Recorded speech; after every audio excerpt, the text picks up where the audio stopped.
मीडियावाले आले आणि त्यांनी देखील त्या ठिकाणी भेटी दिली। आमचं म्हणणं असं आहे की गेले काही दिवसांचा जर तुम्ही अभ्यास त्या ठिकाणी केला तर जांभूळ या गावामध्ये मागील 2 वर्षामध्ये 6 व्यक्तींचा आजचा व्यक्ती धरून 6 लोकांचा मृत्यू बिबट्याच्या हल्ल्यामध्ये झाले। अनेक जण जखमी त्या ठिकाणी झाले। पिंपळखेडमध्ये 2 लोकांचा मृत्यू त्या ठिकाणी झाला। म्हणजे ही शेजारच्या सर्व गावांमध्ये आजपर्यंत गेल्या 2 वर्षात 8 लोक मृत त्या ठिकाणी झाले। पण इथली आकडेवारी अशी सांगते मागील काही वर्षामध्ये जुन्नर डिव्हिजन विदोई प्रबळ क्षेत्रामध्ये 55 लोकांचा मृत्यू बिबट्याच्या हल्ल्यामध्ये झाला। शेतकऱ्यांची पाळीव 16,500 जनावर त्या ठिकाणी मृत त्या ठिकाणी झालेली आहे। म्हणून आमची आपल्याला विनंती अशा प्रकारची आहे की अनेक वेळा जिल्हाधिकाऱ्यांकडे बैठका झाल्या, लोकप्रतिनिधी तिथे गेल्या वर्षी सांगण्यात आलं की एवढा निधी उपलब्ध करून दिला आणि पिंजऱ्याची व्यवस्था करण्यात आली। 4 दिवसापूर्वी देखील मीटिंग आपल्याकडे झाली आणि त्यावेळी सांगितलं की पिंजरे घेण्याचा निर्णय त्या ठिकाणी झाला। साहेब मला एक त्या निमित्ताने सांगायचं की प्राणी जे असे आहेत ते सगळे शेतकरी तुम्हाला अनुभव आहे। आपल्या घरी मांजर पण असतात आणि कुत्र पण असतात। आपल्याला जर लय मांजरांनी कुत्र्याची बैठक दिला आपण ते गाडीतून कुठेतरी दुसऱ्या गावात घेऊन सोडतो, ते तिकडे जातं का तुमच्या घरी परत येतो। आणि हा बिबट्या देखील तुम्ही ज्यावेळी पिंजऱ्यामध्ये पकडता तुमची मानिटोची क्षमता ती संपलेली, तुम्ही 38 होती आता 50-55 त्या ठिकाणी असेल। परंतु हा बिबट्या पकडल्यानंतर आम्हाला त्या ठिकाणी माहिती तर तो पिंजऱ्याच्या पिकअप मध्ये टाकलेला असतो, त्या गाड्या देखील इथल्याच कोणाच्या तरी असतात आणि हा बिबट्या जास्तीत जास्त बोट्याच्या हात आणि इकडे वरच्या बाजूला तिथं आपला हा घाट आणि माझे घाट इथं तो सोडला जातो आणि तो बिबट्या पुन्हा रिटर्न एक 4 ते 8 दिवसामध्ये त्या ठिकाणी येत असतो। आणि आपल्या सर्वांना माहिती आहे, तुम्ही सगळ्यांनी अभ्यास केलेला आहे की मांजर जातीमधला हा बिबट्या जशी मांजरीला किती पिल्लं होतात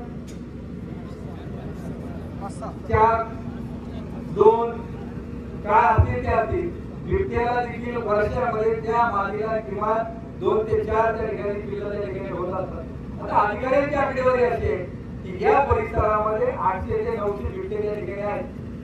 800 जर असतील तर निम्मे आपण मारी धरण्याच्या वेळी आपण 300 धरून मारले। जर 300 पैकी मी म्हणतो 200 मारल्या 1 वर्षामध्ये त्याला वेळ झालं आणि कमीत कमी 3 पिल्लं जरी झाली तर वर्षाची या परिसराची पैदास ती 600 किमान, बरोबर। त्यामुळे हे प्रमाण प्रचंड मोठ्या प्रमाणामध्ये वाढत जाणार आहे।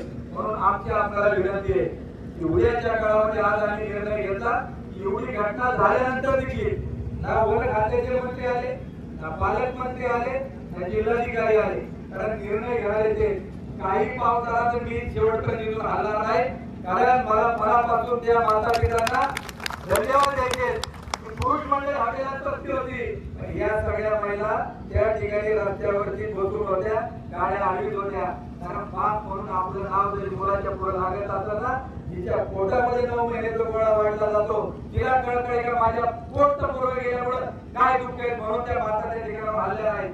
म्हणून मी आपल्या सर्वांना सांगतो की सारखं रास्ता रोको करायचं नाही, आंदोलन करायचं नाही। एकदा आपण हा प्रश्न हातामध्ये घेतलाय, आम्हाला व्यक्तिगत कोणालाही दोष त्या ठिकाणी द्यायचा आहे, आरोप आम्हाला करायचा आहे, आम्हाला मार्ग काढायचा आहे। आमचं सोल्युशन अशा पद्धतीने काढलं जावं तर ज्या पद्धतीनं की देशाच्या पंतप्रधानांनी आफ्रिकेवरून चित्ते मागवले, त्यांच्याकरता 200-400 एकरचं काहीतरी त्या ठिकाणी एक फॉरेस्ट मध्ये चांगल्या प्रकारचा निवारा तिथं निर्माण करण्यात आला आणि ते चित्ते तिथं सोडण्यात आले। आज आमच्या ह्या एका गावामध्ये जर 5-10 बिबटे त्या ठिकाणी राहत असतील तर या परिसरामध्ये काही गावांमध्ये आता आपल्या इकडे फॉरेस्ट आहे की नाही, फॉरेस्ट मध्ये आम्ही एक भाजी तोडली आमच्यावरती ऍक्शन घेतली। शेतकऱ्यांनी झाडं नसताना पाईपलाईन जरी न्यायला लागलं त्याला त्या ठिकाणी केस दाखल केली जाते, त्याला हात टाकलं त्या ठिकाणी। आमचं म्हणणं आहे की तुमच्या जेवढी फॉरेस्टची जमीन आहे त्या फॉरेस्टला बिबट्या जास्तीत जास्त 8 फूट उंचपर्यंत उडी मारत असेल, किती मारतो साहेब जास्तीत उंच? साहेब म्हणतात 12 फुटापर्यंत। आमची तुम्हाला विनंती असेल का तुम्ही एक निर्णय त्या ठिकाणी घ्या तुमचं डोकं कसे असेल, अधिकारी परीक्षा देऊन पास झालेला असतो, आमच्यापेक्षा विद्वान असतो, पण आमचं अंगणी माणसाचं डोकं आहे, जर तो 12 फूट उडी मारायचा असेल तर 14 फूट उंचीचं कंपाऊंड फॉरेस्टला मारावं, त्याच्यातून बिबट्या बाहेर निघाला नाही. आणि त्याच्यामध्ये हे बिबटे त्या गावामध्ये त्या परिसरामध्ये घेऊन सोडावे, बरोबर. आता त्याला खायला काय देणार, आम्ही शेतकरी आहोत. एक कायदा झाला तो नाट्यामध्ये आमचा विरोध नाही, पण आज सगळे या परिसरामध्ये ज्यांच्या घरी दुभती जनावर त्यांनी हात वर करा, काय आहे ते 80% लोकांकडे दुभती जनावर. आता गाईला जर गोरा झाला तर पूर्वीच्या काळामध्ये गोरा जर झाला, मला पाहिजे तुम्ही ठेवायचा, मला नको असेल तर माणूस यायचा आणि तो घेऊन त्याची विल्हेवाट त्या ठिकाणी लावली जात होती. आमचं म्हणणं एवढंच आहे, इथं त्यांना खाद्य मुबलक प्रमाणात उपलब्ध झाले. कारण ज्यावेळी कुणीतरी संघटनेच्या माध्यमातून जो गाडी आलो यांची हत्या करायला ठिकाणी चालवले, पोलीस येतात, गुन्हा दाखल करतात, कुणीही ते बोलायला देत नाही. आज रोज एका गावात 20 ते 25 किमान सांगितले 20 ते 25 गोरे या ठिकाणी 8 दिवसाचे सोडले जातात. या परिसरात त्याला मुबलक प्रमाणात खाद्य मिळतं. म्हणून तुम्ही इतर आमच्या भागाच्या पॉईंटमध्ये बिबटेच्या ठिकाणी टाका, परदेशामध्ये किंवा आपल्या परिसरामध्ये जे कंपाऊंड असतं त्याला कमी व्होल्टचा जर करंटच्या ठिकाणी सोडला, बरोबर, तर त्याला जर झटका बसला तो कंपाऊंडर काही सुद्धा होणार नाही. आणि ते जेवढी खादड लागते तेवढी खादड देण्याची व्यवस्था आम्ही सगळे शेतकरी बांधव करतो. अशी खूप ओरिएंटेड प्रश्न लगेच मार्गी लागतात. आणि म्हणून तुम्ही काही ठिकाणी कंपाऊंड टाकले, आतमध्ये कशी एक काय आम्हाला माहिती नाही, काटा बुजून झाला नाही घ्या रोडला. म्हणून तुम्ही हा विषय मार्गी घ्या. पिंजरा लावला उचलायला सोडून नाही, त्याला द्यायचा आमच्या डोळ्याच्या कशा ठिकाणी सोडा, त्याचा बंदोबस्त करा. त्याचप्रमाणे आज अनेक गोष्टींवर बोलण्यासारखं असतं. सगळ्यात महत्वाचं, शहरामध्ये कुत्र्याचं प्रमाण वाढलं, मोठ्या धनाढ्य लोकांना चावली, अधिकाऱ्याला चावली, कायदा पारित करण्यात आला, नगरपालिकेने काड्या आणल्या, कुत्री सगळी गोळा केली, त्याच्यावरती नसबंदी केली, कुत्र्याचं प्रमाण घटवलं. आमच्या भागात कुत्री राहिली नाही, कारण सगळी खाऊन टाकली. शेतकऱ्याचा हक्काचं राखण करणारा प्राणी शिल्लक राहिला नाही. म्हणून तुम्ही ह्या पकडलेल्या बिबट्याची नसबंदी कधी करणार हा आमचा सवाल आहे. याची संख्या घटवणार कधी, यासाठी आपल्याला काम त्या ठिकाणी करावं लागेल. म्हणून आम्ही आपल्याला कळकळीची विनंती करतो, जिथं जिथं दुर्घटना घडते तिथं अनेक वरिष्ठ मंत्री भेट देतात, मुख्यमंत्री भेट देतात, जिल्हाधिकारी भेट देतात. या परिसरामध्ये आम्हाला आठवते 55 लोक गेली.